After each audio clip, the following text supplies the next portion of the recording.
Assalamualaikum warahmatullahi wabarakatuh.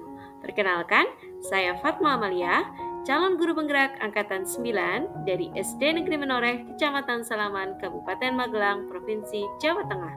Dalam video ini, saya akan memaparkan kesimpulan dan refleksi pemikiran Ki Hajar Dewantara dalam modul 1.1 Koneksi Antar Materi, Pendidikan dan Pengajaran menurut Ki Hajar Dewantara. Ki Hajar Dewantara membedakan kata pendidikan dan pengajaran dalam memahami arti dari tujuan pendidikan.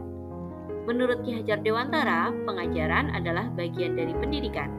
Pengajaran merupakan proses pendidikan dalam memberi ilmu atau berfaedah untuk kecakapan hidup anak secara lahir dan batin. Sedangkan pendidikan menurut Ki Hajar Dewantara adalah pendidikan memberikan tuntunan terhadap segala kekuatan kodrat yang dimiliki anak agar ia mampu mencapai keselamatan dan kebahagiaan yang setinggi-tingginya baik sebagai seorang manusia maupun sebagai anggota masyarakat. Sebelum saya mempelajari modul 1.1 tentang pemikiran Ki Hajar Dewantara, dalam pembelajaran yang saya lakukan diantaranya yaitu saya menganggap anak adalah seperti kertas putih, dan dalam hal ini saya beranggapan bahwa guru memiliki kuasa penuh untuk menentukan arah bakat minat siswa. Yang kedua, saya hanya sebatas mentransfer materi pelajaran saja, sehingga di dalam pelajaran gurulah yang menjadi pusat dalam proses pembelajaran. Selain itu, saya menganggap bahwa penyampaian materi lebih penting daripada memahami karakter murid. Sehingga pada pelaksanaan proses pembelajaran, saya menganggap semua murid adalah sama, tanpa memperhatikan potensi, bakat, minat, apa saja yang mereka miliki. Selanjutnya, bagi saya, hasil akhir adalah penilaian mutlak. Sehingga dalam proses pembelajaran, saya kadang tidak memperhatikan apa yang mereka lakukan. Sebelum ini, saya selalu menganggap bahwa nilai kognitif adalah hal yang lebih utama. Saya lupa bahwa ada nilai-nilai lain maupun aspek yang dimiliki oleh anak selain nilai kognitif. Sehingga pada pelaksanaan proses pembelajaran, saya jarang melakukan refleksi pembelajaran, dan pada akhirnya sering merasa gagal jika banyak murid yang tidak tuntas dalam proses pembelajaran. Namun setelah saya mempelajari modul 1.1 ini, yaitu tentang pemikiran Ki Hajar Dewantara, saya menyadari bahwa apa yang saya pahami dan lakukan dalam proses pembelajaran selama ini tidak tepat. Setelah mempelajari modul 1.1, saya menyadari bahwa setiap anak terlahir dengan memiliki garis-garis samar, sehingga anak-anak memiliki potensinya masing-masing. Seorang guru harus bisa menebalkan garis-garis tersebut sesuai dengan potensi, minat, dan bakat anak. Selain itu, seharusnya saya melakukan proses pembelajaran secara menyeluruh. Bukan hanya aspek kognitif saja, tetapi aspek pembelajaran lain yaitu afektif, psikomotorik, spiritual, sosial, dan budaya.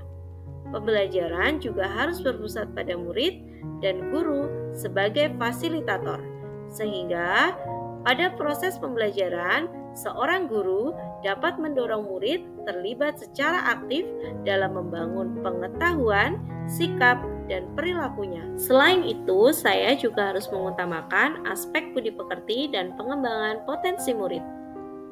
Saya juga harus mengerti dan memahami karakter-karakter murid. Seorang guru juga harus bisa menuntun murid-muridnya sesuai dengan kodrat alam dan zamannya.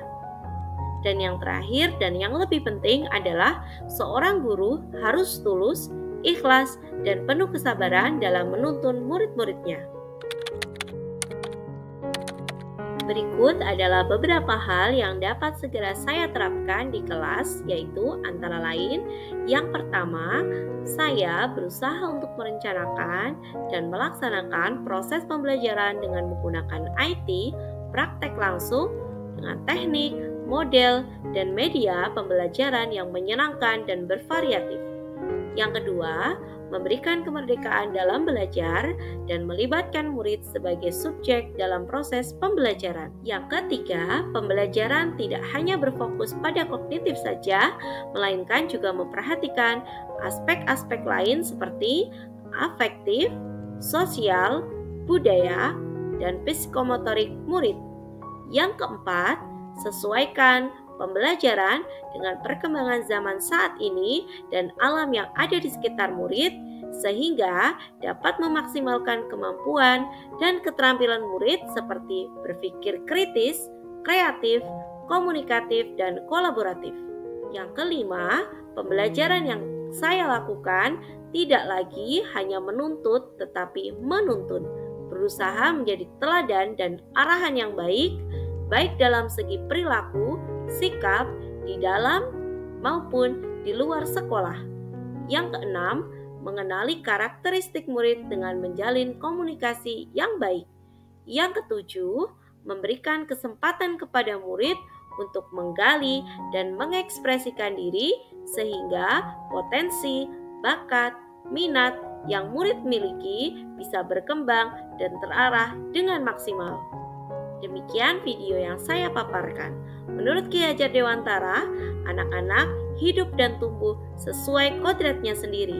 Pendidik hanya dapat merawat dan menuntun tumbuhnya kodrat itu.